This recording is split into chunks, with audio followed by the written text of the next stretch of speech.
Hey guys, Mr. Turbo 458 or Mr. T 458, I don't know, whatever you want to call me. Did some upgrades to the MacGyver gun, as I call it. It's a 1377 converted to a 22 caliber with a 2260 barrel.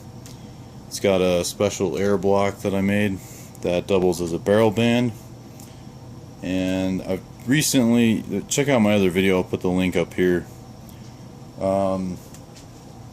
Recently done a lot to this gun to improve it. One of the things here you can see, this is a Magpul MOE or MOE stock.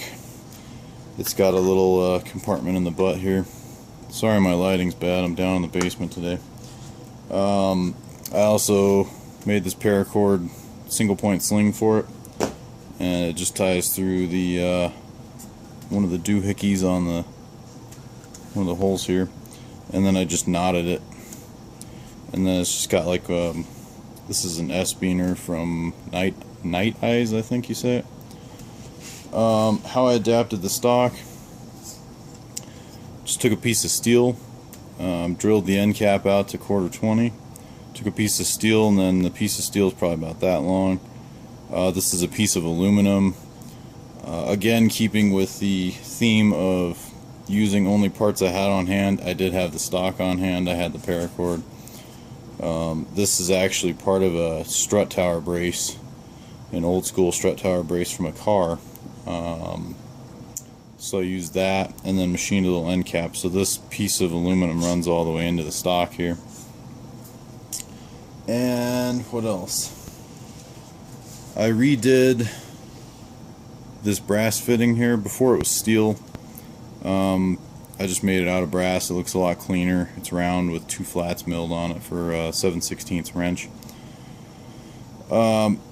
Just recently here I've filled this up to 2000 psi, which I'm kind of probably pushing the limits. This is an old CO2 tank, aluminum one.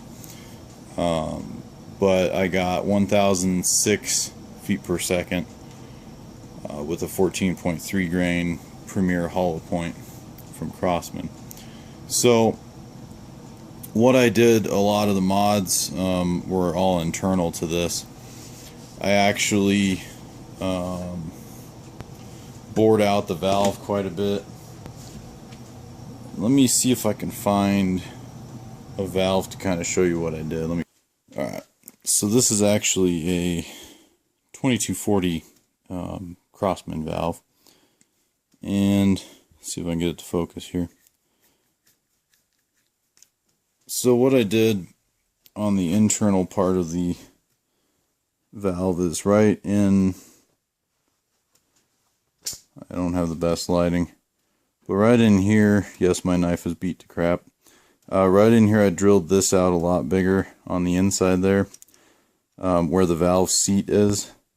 And then I also turned from the threads back. I actually opened that up a little bit, reseated the valve, drilled that out, kind of flattened it out, put a 45-degree chamfer on it.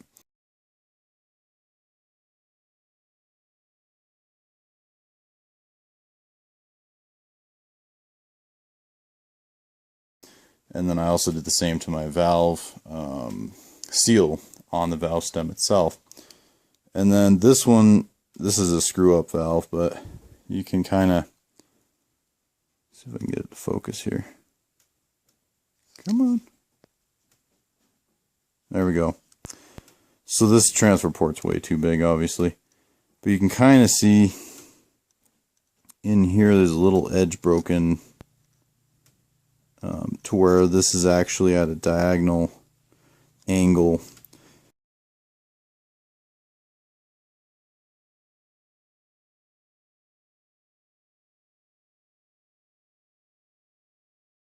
And then this is going to be at more of a 90-degree. So that's basically what I did on that gun there. I did kind of the same deal. The transfer port on this one is actually 0.221 now, which is essentially 22 caliber. So I have trouble loading it, but the trick I use valve's gonna roll away here, is when I load it, I essentially just put the pellet in, and then I kind of get it started into the barrel, and then I'll tip it sideways and then continue to push it in. So that's actually not too big of a deal. Some people do it upside down. Some people will actually point the muzzle at the ground, and they say that works too. But if I had to do it again, I'd do an oval transfer port, which might be done in the future. But for now, this is working just fine for me. So there you have it. What else can I tell you about it? I also had problems with the muzzle brake.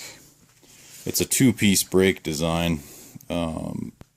This is basically a solid piece, and then this sits on another solid piece here. And when I amped it up a little bit, this whole thing flew off of this silver piece here, so I actually did a through hole with a pin, and the pin's just kind of extra long right now. I'll have to trim that down, but I just wanted to see if that was going to be enough to hold it in place. So that's one thing you got to watch on your muzzle brakes and attachments and stuff like that. With high pressures, they tend to like to pop off. So what else did I do? I know I did a few other upgrades on it. I think I polished the hammer a little bit more. The trigger on this one actually has a stop installed. It's just a little piece of aluminum. I think it's from a pop rivet, like the little section that comes off when you use a pop rivet. But there you have it. Thanks for watching. Thanks for subscribing. Check out my Instagram and Twitter. I'll put a link to that in the description below. And have fun. Have a good day.